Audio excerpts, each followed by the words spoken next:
Good morning. Welcome to the second of two MCA reading test prep sessions. Today we'll be going over some reminders about particular test items, some test taking tips, and of course we'll have some practice for you. As you know, Hopkins High School will be administering the 10th grade reading test Tuesday and Wednesday of this week. Be sure to check your room assignments for the test itself. They may be different than the room we're in today. Remember, it'll be testing vocabulary, comprehension, understanding of literary devices, and how you comprehend information. There is no time limit to the test. When we take the test this week, you'll take part 1 the first day, and then on the second day, you'll be able to complete part 2. The MCA reading test is really not a test for which you can study. However, you can take good care of yourself in order to be successful. For sure, tonight, get a good night's sleep. Time to put away those phones and video games, just for this night at least. Make sure you're eating well-balanced meals. Try to counterbalance those hot Cheetos with some fruits and vegetables and some protein. Make sure tomorrow and Wednesday you are on time to school and prepared. You're going to need number 2 pencils, and you'll probably want to bring along something you can read, just in case you get done early. Think positively. The answers are there. You just have to take the time to discover them. Remember, keep calm and carry on. Once Tuesday morning arrives and you open that text booklet, remember, read the directions very carefully.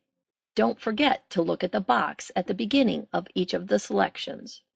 Have some kind of a plan as to how you're going to accomplish the reading and answering of the questions. Bring a highlighter if you have one, or use your pencil to mark the text as you read if you think that will help you. Answer every question. Be sure to use the process of elimination if you need to. Always check your answers on a selection before moving on to the next story. Following are a series of reminders of some of the things you may encounter on the test. As you read through the exam, be on the lookout for context clues and signal words. Context clues will help you with unknown words and any vocabulary that you encounter. Signal words help you with the structure of the text. They clue you in on where information might be. Watch out for the contrast signal words. Remember, those are the ones that flip the script. Typically, what follows the signal word is opposite of what precedes it. There will be questions about figurative language throughout the test. Personification is the element of figurative language where inhuman objects are given human qualities. For example, summer waited just around the corner. The stars winked at me. You'll encounter similes on the test. Remember, a simile is a comparison that uses words like or as in this example that you see here about the starving wolf. Metaphors are also a comparison. However, that comparison is more implicit. There are no clue words like there are in a simile. For example, Shakespeare's famous line, "All the world's a stage." Allusions refer to things outside of the text, such as a famous place, a famous person, an event, or work of art. As you know, a symbol is an object that represents something else. Authors use symbols in their work to deepen or reinforce the theme of their work. You may have read To Kill a Mockingbird or A Raisin in the Sun. In each of these works, there are items in the story that symbolize other things greater than themselves.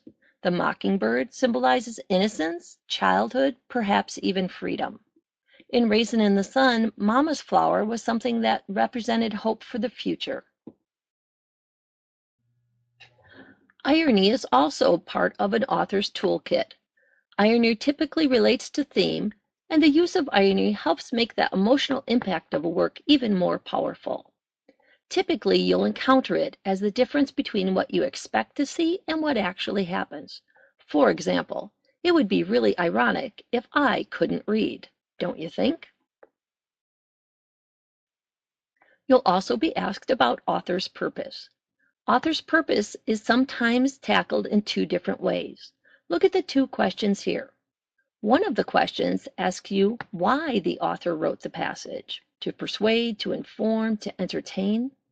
The second example asks you how the author presented the ideas. That's where your critical thinking comes in and your critical analysis.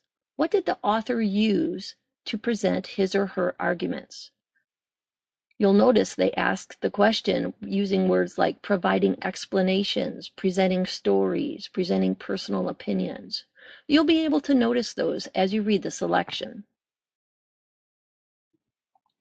How many times as a reader have you ignored a box of directions at the top of an assignment or an article? Well, don't do that on the MCA test. Along with directions in that box that precedes the article are usually some hints about what the article is about. Let's take this one for example. School is a true beginning of independence for a child. Later on, you might be asked a question about the theme of the selection. Perhaps in the selection itself, the word independence might not occur. If independence was one of the choices for your answers, that answer would be right here in the box, and you would be affirmed with your answer choice. Similarly, the second line here. Read the poem of a father's experience taking his son to school for the first time.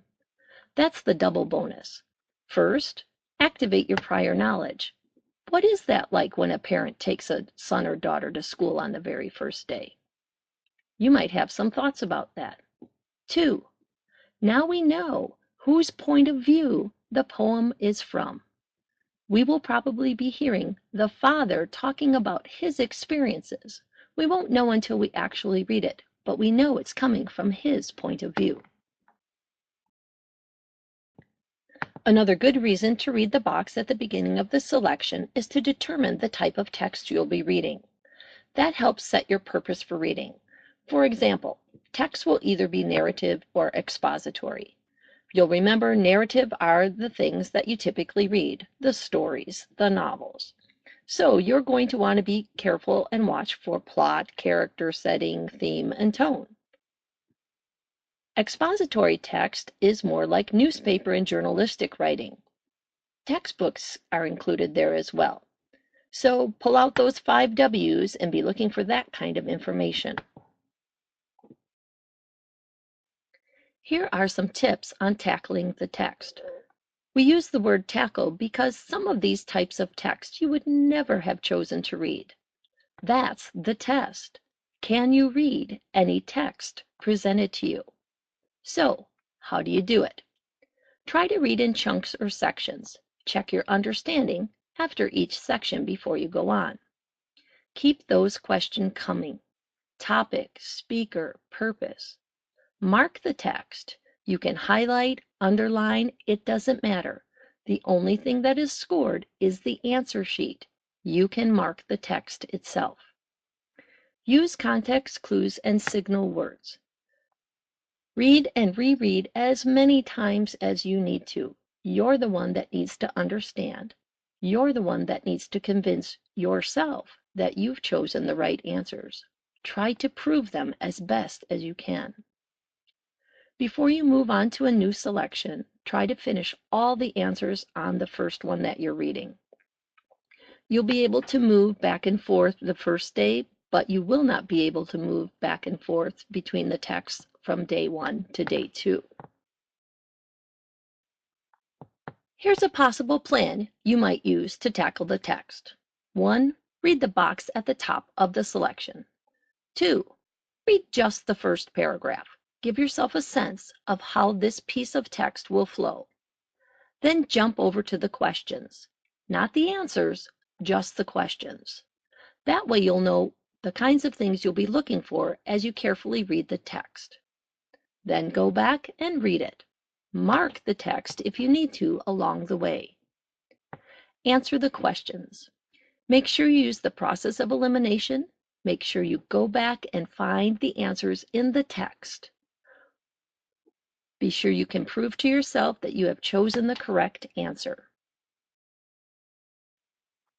Your test monitors will now give you further directions for today's work.